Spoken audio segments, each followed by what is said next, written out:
Assalamualaikum warahmatullahi wabarakatuh. Alhamdulillahirrabbilalamin. Wassalatu wassalamu ala asrafil anbiya'i wal mursalin wa ala alihi wa sahbihi ajma'in, amma ba'.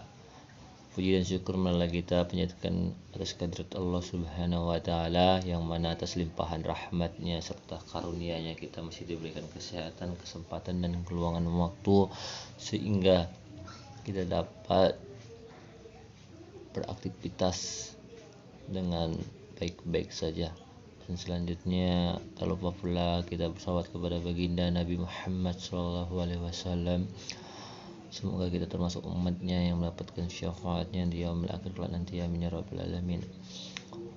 Yang saya hormati itu Buya pembimbing mata kuliah Hukum Agraria, yaitu Buya Eko Apriyadi.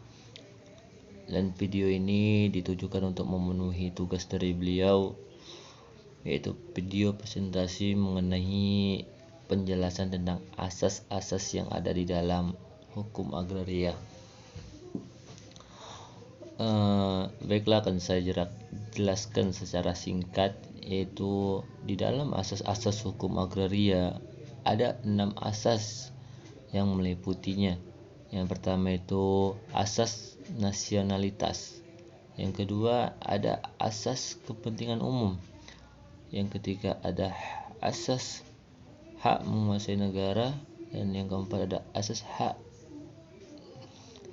wilayah. Yang kelima ada asas fungsi sosial. Dan yang keenam ada asas tata guna. Asas nasionalitas. Asas nasionalitas ialah suatu asas yang menyatakan bahwa hanya warga negara Indonesia lah yang berhak atau yang mempunyai wewenang atas hak milik tanah di Indonesia, baik itu dari bumi, air, serta angkasa, dan serta kekayaan yang ada di dalamnya. Tidak membedakan antara jenis kelamin laki-laki maupun wanita, serta sesama warga negara baik asli maupun keturunan. Jadi dengan adanya asas nasionalitas ini terdapat jaminan hak milik atas kepemilikan tanah maupun yang berhubungan dengan bumi, air, serta ruang angkasa, dan juga serta kekayaan yang ada di dalamnya. Yang kedua yaitu asas kepentingan umum. Di dalam Kepres nomor 55 tahun 1993 pasal 1 ayat 3 menyebutkan bahwa kepentingan umum adalah kepentingan seluruh masyarakat Indonesia. Jadi kita tahu bahwasanya kepentingan umum bukan hanya untuk kepentingan pribadi seorang saja, namun meliputi keseluruhannya, kepentingan untuk rakyat seluruh Indonesia.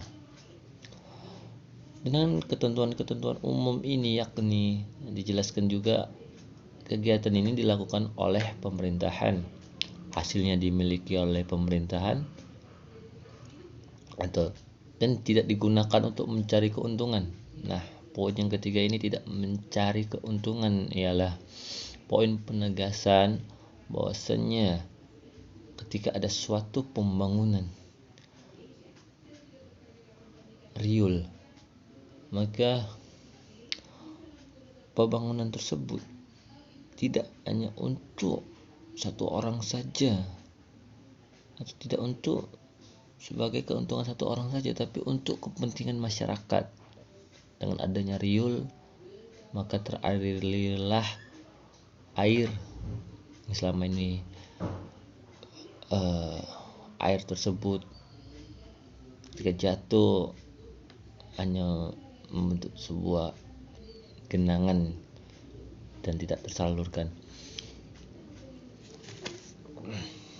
Nah, dijelaskan juga di Undang-Undang Nomor 2 Tahun 2012. Kepentingan umum adalah kepentingan bangsa negara dan masyarakat yang harus diwujudkan pemerintahan dan digunakan sebesar-besarnya untuk kemakmuran rakyat. Baiklah, yang ketiga yaitu asas hak menguasai negara. Hak ini diatur dalam pasal 2 ayat 1 menyebutkan atas dasar ketentuan pasal 33 ayat 3 Undang-Undang Dasar, dan hak sebagai mana pasal 1 bahwa bumi, air, dan ruang angkasa serta kekayaan yang ada di dalamnya pada kekuasaan tertinggi dikuasai oleh negara. Dalam hubungannya dengan bumi, air, ruang angkasa serta kekayaan yang ada di dalamnya, negara bertindak dalam kedudukannya yang tertinggi sebagai kuasa dan petugas bangsa Indonesia. Dalam melaksanakan tugas tersebut, ia merupakan organisasi kekuasaan rakyat yang tertinggi. Dalam pasal ini ditegaskan bahwasanya negara mempunyai hak dalam mengatur, dalam mengelola, dalam membudidayakan alam yang ada di Indonesia ini. Ia mempunyai otoritas yang tertinggi. Jadi tentang aturan-aturan itu dijelaskan dalam pasal 2 ayat 2. Langsung saja yang keempat, asas pengakuan hak ulayat. Dalam pasal hak ulayat ini diatur dalam pasal 3 dalam UUPA, Undang-Undang Pokok Agraria, yang mana dijelaskan hak ulayat adalah hak dari persetujuan hukum adat untuk menggunakan dengan batas tanah yang masih merupakan hutan belantara di lingkungan wilayah guna kepentingan hukum itu sendiri. Jadi dalam pasal 3 ini ya, para pemuka adat dibolehkan atau diizinkan menggunakan tanah leluhur mereka selagi tanah tersebut memang milik mereka. Dan hal-hal yang harus diperhatikan dalam hukum ulayat yaitu ada 3. Yang pertama, sesuai kepentingan nasional dan bangsa. Yang kedua, berdasarkan atas persatuan bangsa.